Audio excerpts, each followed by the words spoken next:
Acá yo cito una frase de Joe Biden, el vicepresidente de la República de los Estados Unidos. No es gratuito que este personaje, uno de las figuras más distinguidas que hay en la política norteamericana, haya dicho a los presidentes centroamericanos a fines de marzo de este año: sabemos que el éxito de los esfuerzos contra las drogas en México y Colombia va a empujar a los narcos hacia Centroamérica. Guatemala y Honduras, por la cercanía geográfica, van a ser los primeros en sentir el impacto. Es decir, las dos repúblicas, los dos estados afectados últimamente. Recordarán ustedes que en el caso de Guatemala, un abogado que se suicidó y que antes dejó un documento fílmico donde acusaba directamente al presidente de la República y también insinuaba aquí que había presencia de narcotráfico, y ahora se da el caso de un golpe de Estado de la manera más anticuada, de la manera más obsoleta, de la manera más superada, como se ha dado. Lo cierto es que en este escenario los actores políticos no han estado a la altura de las circunstancias. Yo tengo la impresión, y disculpen que hable desde esta perspectiva, de que los pasos dados tanto por el señor Zelaya como por el señor Micheletti no han sido suficientemente calculados. Es decir, el señor Zelaya quiso imponer un sistema, quiso imponer una concepción, una forma de gobierno sin tener la destreza para manejar los mecanismos. Se enfrentó, lo saben ustedes y lo ha explicado aquí el doctor Hugo Guerra perfectamente, al Poder Judicial, al Poder Electoral, a la Constitución, se enfrentó a las Fuerzas Armadas. Y por otro lado, el señor Micheletti, que hace 7 años había planteado una reforma electoral para poner también la reelección inmediata, y en ese momento no hubo ningún problema. Él lo había planteado. El señor Micheletti empuja a las Fuerzas Armadas a dar un golpe de la manera más burda, de esa forma hoy día absolutamente superada de sacar al presidente de la República a medianoche en pijama y deportarlo a otro país. Esta, que es una forma ya absolutamente superada, apeló a Honduras precisamente por eso, porque tiene una clase política todavía enclaustrada en el siglo XIX.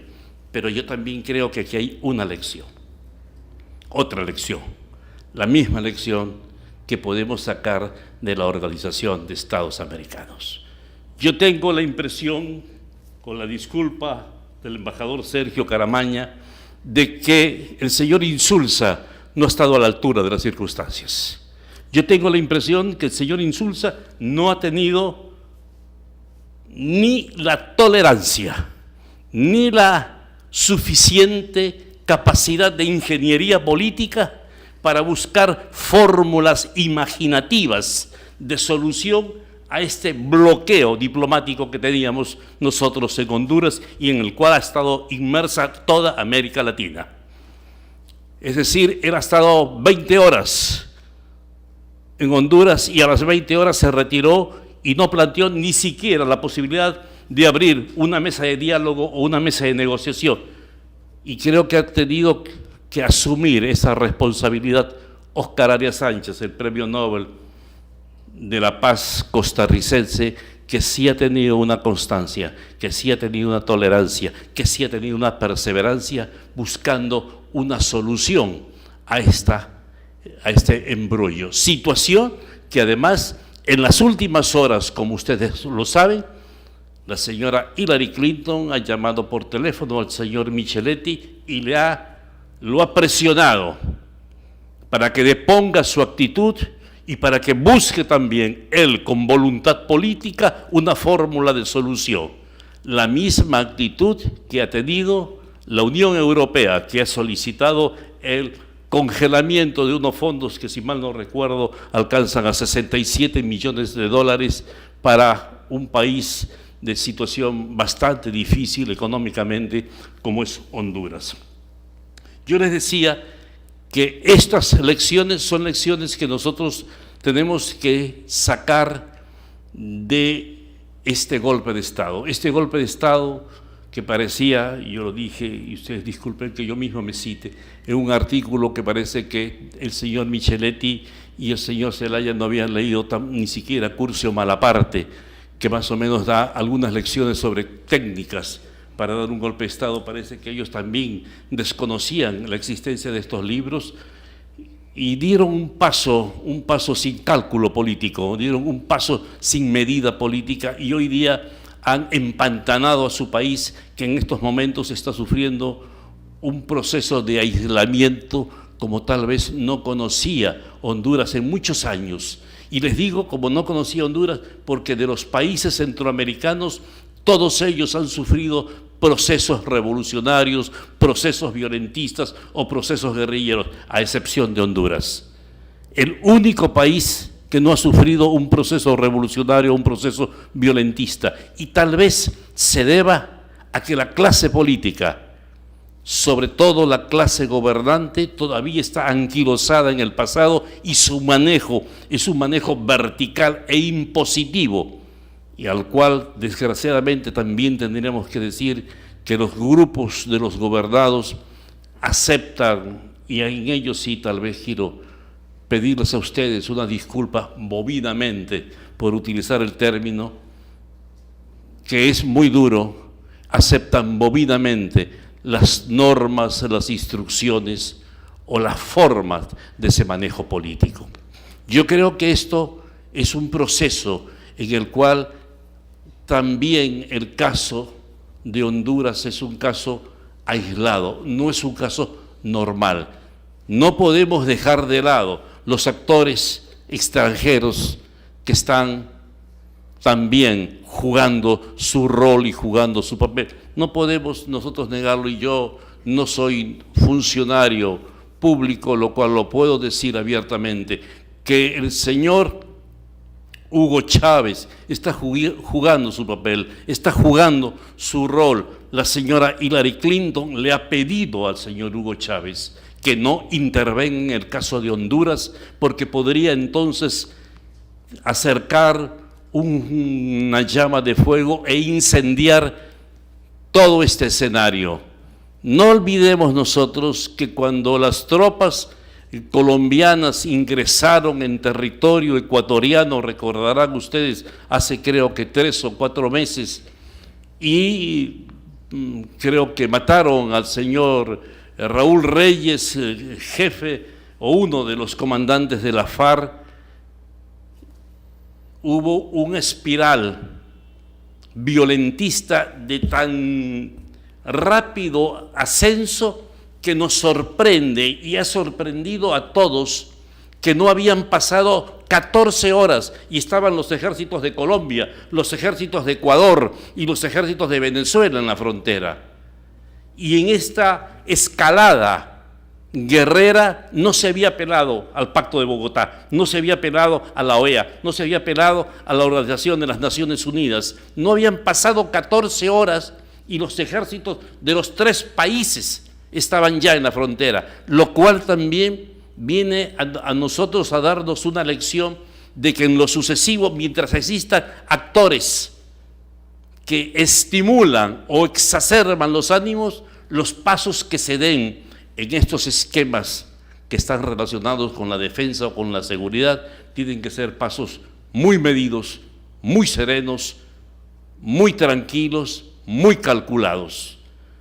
Creo que esta es la primera lección que yo considero podríamos sacar de estos acontecimientos. Muchas gracias.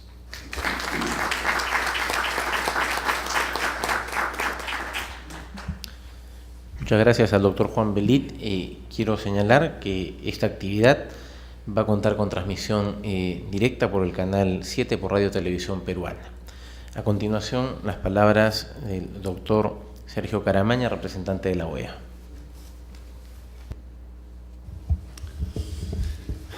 Muchas gracias a todos.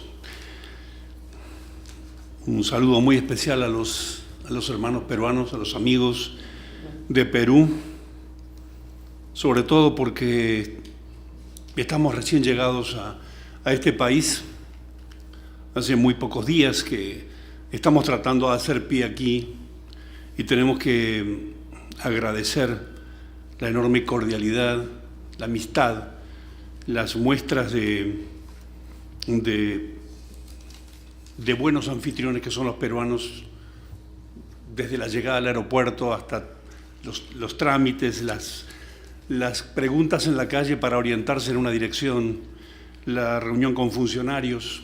Y debo también agradecer, ni bien llegamos a Perú, la invitación a esta cátedra de la universidad.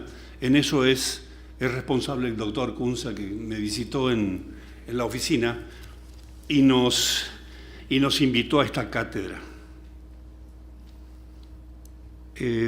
Esperemos no defraudar las expectativas de lo que ustedes creen que puede hacer la OEA, de lo que ustedes piensan de la OEA, de lo que está ocurriendo hoy con respecto a Honduras y el papel de la organización. Simplemente para, si ustedes me permiten, yo quisiera decir que además de todo el mandato que todos los países del hemisferio le dan a esta organización, mandato muy amplio, por cierto, mandato político esencialmente, a veces un enorme mandato, fortalecido en las cumbres, y como decía una persona que me precedió hace un tiempo aquí, don Luis Einaudi, al cual considero y respeto enormemente, a veces uno piensa que hay alguien interesado en que la OEA fracase. Tenemos un mandato muy grande y a veces recursos muy limitados para cumplirlo. Siempre hemos hablado con Luis Einaudi alrededor de eso. Sin embargo, nuestra vinculación a la OEA se da desde los últimos 20 años, esencialmente desde la finalización de la Guerra Fría y las consecuencias que ha traído esa finalización, especialmente para los pueblos centroamericanos, para la terminación de conflictos y guerras civiles y transiciones de la guerra a la paz. Esa ha sido básicamente la escuela y el aprendizaje. También quiero decirles que venimos de un país, de la Argentina, y tenemos en la memoria que desde 1955 hasta la fecha, solo dos gobiernos democráticos comenzaron y terminaron su periodo constitucional. Y a veces, desde el Río de la Plata, creemos erróneamente que podemos orientar, que podemos enseñar al resto de los países lo que significa la gobernabilidad, la democracia o la defensa de los derechos humanos. Nosotros hemos sido producto de esas inestabilidades permanentes, nos criamos y nos formamos como adolescentes, como niños, como estudiantes universitarios en ese tipo de inestabilidades. En los años 70 hablábamos un poco siguiendo algunas corrientes transformadoras de la época de la democracia formal y de la insuficiencia de la democracia formal, porque pensábamos mucho más que la democracia tenía que ser un mecanismo de verdadera transformación apuntado a la justicia social, apuntado a la terminación de la pobreza, apuntado a los cambios que nuestros países reclaman después de unos cuantos años y de haber recorrido varios países de América Latina en transiciones muy difíciles. Nosotros decimos que la defensa de la democracia, incluso la democracia formal, es un valor de enorme importancia. Y sobre todo de haber venido de Centroamérica. Unos minutos antes de entrar a conversar con ustedes, compartíamos con esta honorable mesa, con la cual nos sentimos honrados,